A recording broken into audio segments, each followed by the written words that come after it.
Comment vont se finir les nouvelles saisons de Ninjago Dragon Rising? C'est une question qu'on se pose un peu tous au fur et à mesure des saisons.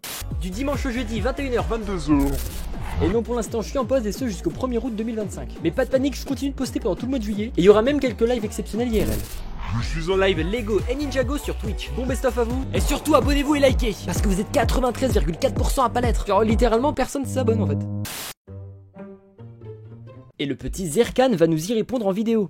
Bah, c'est pas français. Zerkan qui, je vous le rappelle, nous on est des anciens. Nous on le soutient depuis, frérot, on le soutient depuis des mois et des mois. On le soutenait quand il faisait du 40 vues par vidéo. Ouais, ça on se les matait cette vidéo. Et regardez le nombre de vues qu'il a fait sur sa dernière. En 4 jours, 1300 vues. Pluie d'applaudissements dans le chat parce que franchement...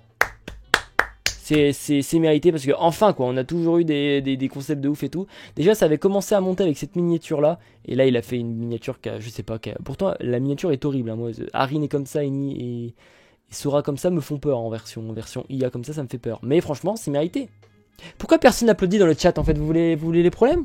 Les miniatures en globe en plus, ouais de ouf. Et regardez en plus il y a la prochaine qu'on se fera, je vous le dis qu'on va se faire demain dans la foulée, enfin je ne sais pas. Qui a l'air très sympa aussi là, avec un sujet intéressant. Il a surtout des bons sujets Zerkan en fait. D'accord, une personne qui applaudit. Ok, voilà. Ça c'est le chat bienveillant que j'aime. Ça, vous êtes bienveillant. J'ai découvert... Du coup, apparemment, Zerkan va nous parler de ce qu'il a découvert. Bah écoutez, on va se faire ça et ça fait plaisir. Ok, il n'y a pas forcément beaucoup de commentaires. Par contre, il y a beaucoup de likes et c'est cool. En vrai, c'est déjà un beau truc. Je dis ça, je dis rien, les globes, les mini en globe grâce à un autre youtubeur. Ouais, c'est ce qu'on disait l'autre jour, c'est que j'ai dit que c'est Top Lego qui l'avait coaché, etc. et que c'était mérité. On avait dit ça pour l'ancienne vidéo qui avait fait 400 vues. Et maintenant 1000 vues. Allez les gars, on continue, on tient et puis on évolue sur YouTube quoi. J'ai découvert la fin de Dragon Rising. Non, bien sûr, je rigole, c'est seulement une théorie. Bref, salut à tous et à toutes, c'est Zerkan. Il rigole, heureusement qu'il rigole, hein, parce que moi j'aurais pété un câble. La fin de Dragon Rising avec Arin et Sora en personnages principaux pour cette fin, car ce sont les protagonistes principaux de Dragon Rising. Voici mon idée pour la dernière saison de Dragon Rising et comment elle pourrait se terminer. À la fin de la série... Tu peux faire des trucs visuels là qui m'attirent. Aujourd'hui, vous installez l'application Edits, c'est par Instagram.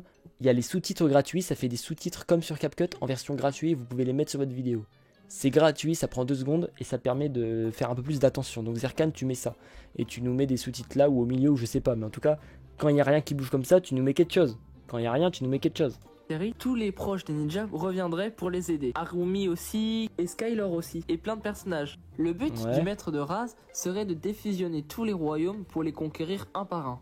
Cette séparation obligerait les habitants des royaumes fusionnés à retourner dans leur royaume d'origine. Mais du coup c'est très chelou puisque autant que le maître de race conquisse directement l'entièreté des royaumes quand ils sont assemblés, ça me paraît plus simple. Plutôt que de s'emmerder à les désassembler pour ensuite aller conquérir chacun. Je trouve ça chelou comme façon de faire. Cela bouleverserait Sora et Brazdera. Sora chercherait un moyen de garder les royaumes tous unis, mais se ferait duper par le maître de race déguisé, qui la manipulerait pour qu'elle se retourne contre les ninjas. Cela serait assez dur pour tous les ninjas comme Lloyd, Arin, qui devraient l'affronter, à la manière de Arin en saison 3. Mais donc Sora pensait que le maître de race avait en fait une solution pour sauver les 16 royaumes de la défusion. Sauf qu'en fait le maître de race déguisé se servait juste d'elle. Lloyd, ayant une énième vision des dragons sources, apprit qu'il n'y avait pas de solution pour garder les royaumes unis sans les mettre en danger. Et il ne pouvait plus d'ailleurs forger de cœur de dragon, pour restabiliser le monde à la manière de la saison 1. De plus, il apprit que le maître de race manipulait Sora. Les ninjas se confrontaient à nouveau à Sora, refusant de croire que son nouvel ami était le maître de Raz, son ennemi juré. Puis... Mais attends, du coup il y a plein de soucis, enfin je veux dire, on aurait du coup un maître qui se déguiserait, c'est très... c'est basé sur rien, enfin c'est même plus une théorie, c'est un what if quoi. C'est un what if de Marvel en fait. Hein. Zerkan pour l'instant my bad, mais la théorie juste le début... Elle pue de fou, mais la vie, laissez Raz tranquille, il est encore plus... Après, on peut émettre des hypothèses, c'est pas forcément besoin d'être méchant, mais on peut faire des hypothèses. Après, c'est vrai que là, c'est une théorie qui est quand même fondée sur, en fait, une belle imagination, certes, une belle imagination, mais ouais. Et si le maître de Raz est un esprit, ça ne marche plus. Ouais, après, on pourrait imaginer que l'esprit puisse s'humaniser, enfin, devenir une vraie personne, quoi, se métamorphoser. Si la fusion est inversée, les gens ne retournent pas dans leur royaume. Je sais pas si la fusion est inversée, ce qui se passe. Parce qu'ils peuvent très bien nous l'inverser avec un retour dans le temps. Ce qui fait que Arin ne devient jamais ninja, voilà, machin. Imaginez le retour des mains du temps, en fait, ils font une inversion de la fusion. Ce serait assez ouf. Mais c'est pas le propos de la théorie, j'ai l'impression. Juste le montage est pas incroyable. Non, mais comme je t'ai dit, il faudrait un peu de texte et tout, parce que là... Elle découvrirait cette supercherie et retournerait vers les ninjas.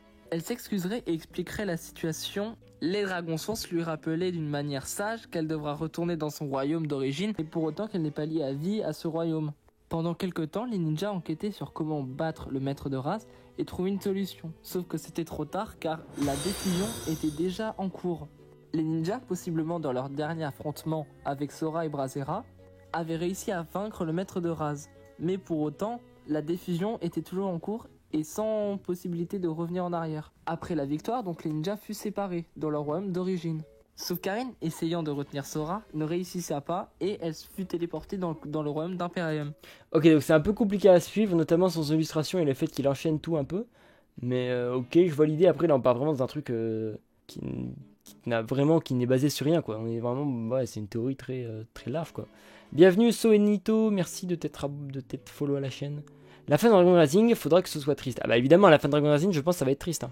Moi, je vois bien, parce que je pense pas qu'ils vont arrêter Ninjago, on va pas se le mentir. Même si je sens qu'ils veulent faire une transition avec Dreams ne sera jamais Ninjago. Donc, à mon avis, Ninjago, au-delà de Dragon Rising, va continuer, la licence continuera. Voilà, il y aura toujours des trucs, parce que tant que ça fait de la thune, en fait, t'arrêtes pas quelque chose qui fait de la thune et qui marche pour Lego. Après, le jour où elle se met à flop de ouf, là, c'est possible. Mais bon, j'ai l'impression que ça l'a pas tué, hein, Dragon Rising. Hein. J'ai l'impression que c'est plutôt l'inverse, ça n'a pas tué Ninjago. Hein. Regardez, aujourd'hui, il y a des énormes comptes TikTok qui pop, qui font des centaines de milliers de vues, des vues françaises parfois, des centaines de milliers de vues françaises, hein, c'est pas...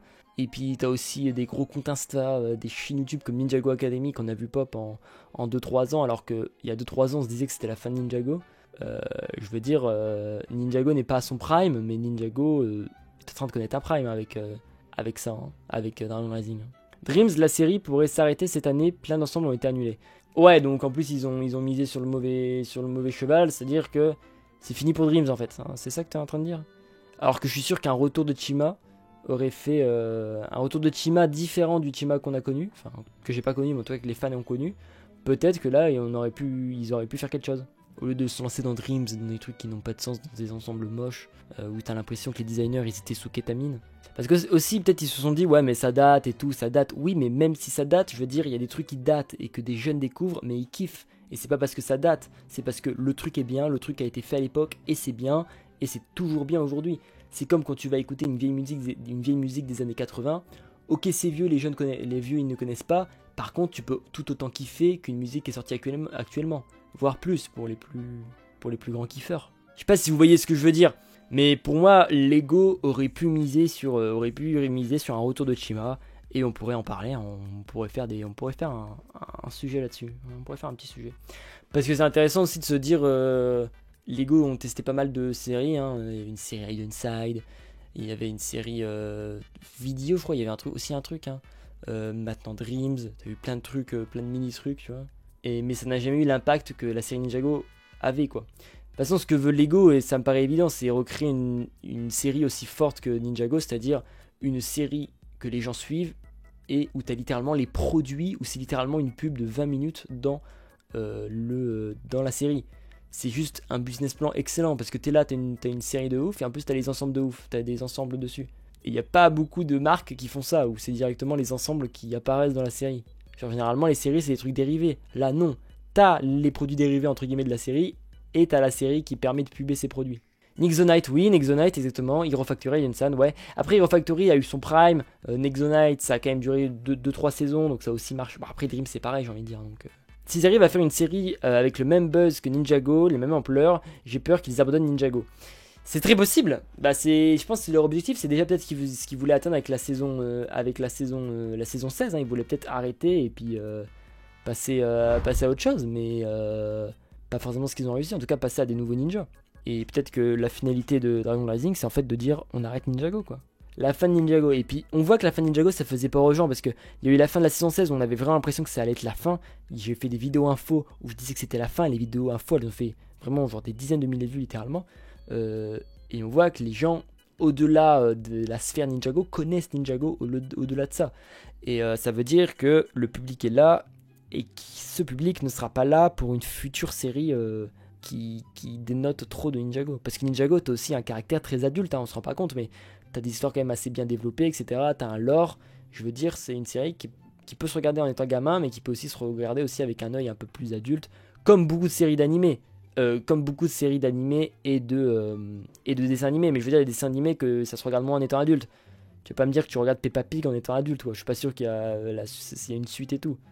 Par contre, Ninjago, pas mal d'animés, je sais pas, Imazuna Eleven, et machin, tout ça. Tu peux regarder en étant gamin et kiffer en étant gamin et regarder quand t'es adulte. Ils arrivent même pas à tuer un perso, tu penses qu'ils vont arrêter la série. J'aimais juste l'hypothèse que, peut-être au fond de ce qu'ils avaient prévu, c'était peut-être un arrêt Ninjago. Mais oui, c'est vrai que bon, mais après tu vas pas tuer des personnages alors que c'est une série pour enfants, tu vois. Enfin si, en vrai tu pourrais en tuer, tu vois, ils en ont déjà tué, mais ils reviennent tout le temps. Pour moi, il faut trop un remake de Nexo-Knight, juste parce que le mélange entre chevalier et technologie, c'est une idée de fou. Oui, c'était une bonne idée, en plus ça ressemblait un peu au... C'est quoi, c'était Goldorak ou c'est des chevaliers un peu cosmiques qui vont dans des vaisseaux spatials, tout ça. Je veux dire, le concept était bien, après peut-être dans l'exécution, ça a moins été réussi. L'animation aussi, je trouve que Nexo-Knight, c'était peut-être moins beau, ça ressemblait plus à une série jeux vidéo. Bon après, je sais pas quel studio en occupait, mais c'est sûr que Nexo-Knight aurait pu faire un truc. Vaisseau spatial, oui, non mais je m'en fous. Voilà, je m'en fous. Mais Nexo-Knight mérite sa dernière saison. Ah ouais, ça n'a même pas été fini. Les Chevaliers du Zodiaque, ouais, voilà. Un truc comme ça. Vous demanderez à vos parents les séries comme ça, vos parents qui ont regardé le Club de Dorothée. En arrivant dans le royaume d'Imperium, elle retrouva Jordana et fut mieux traitée qu'à l'époque, car elle était l'héroïne d'Imperium avec les actions de la saison 1 de Dragon Rising. Puis, nous avons les ninjas au monastère, donc Arin, Lloyd, Kai, Zane et plein d'autres. Tous ensemble, ils étaient en train de parler de comment retrouver leurs amis séparés dans d'autres royaumes, jusqu'à ce que les dragons sources, plus précisément les 6 dragons sources en vie, parce que le dragon source de l'équilibre est mort, apparaissent et disent qu'ils pouvaient monter sur leur dos pour chercher certains de leurs amis bloqués dans les royaumes comme Sora et Brazera. Cet acte serait une façon de les remercier de leur aide durant toute l'épopée qui est Dragon Rising. Donc nous verrions à la manière de la saison 9, chaque ninja accompagné d'un de leurs élèves, ados de Dragon Source, cherchant leurs amis bloqués dans des royaumes différents. Ça fait rêver en tout cas. Nous pourrions voir donc les Dragons Source tourbillonner, faisant des vortex dans les différents royaumes. Puis nous voyons donc chaque personnage comme Brazera retrouvant Robbie. Là déjà il illustre un peu plus. Serait celle de Sora et de Harin, déclarant enfin leur amour mutuel l'un pour l'autre depuis le début de leur relation. En tout cas, merci de m'avoir écouté. J'espère que cette petite histoire vous a plu et vous pouvez partager les vôtres en commentaire. C'est une petite histoire. À la prochaine, à plus. Sympa. Après, je trouve que ouais, faut pas appeler ça théorie. Hein. Ouais, après, c'est vrai qu'il l'a pas encore, Mais c'est marrant parce qu'on aurait pu supposer que c'est un sujet qui allait pas trop marcher, étant donné que c'est un peu trop vague. Mais ok, mais les gens ont regardé. Ok, YouTube l'a mis en avant. Mais c'est cool. C'est cool. C'était sympa. Bon après, pas assez d'illustrations en termes de vidéos, à part à la fin là. Et puis au niveau de la théorie, ça reste un peu bancal. Serkan nous a fait des meilleurs trucs. En fait, pour un truc avec beaucoup de vues, je m'attendais à une vidéo un peu plus... Mais bon, après, ok, mais tant mieux.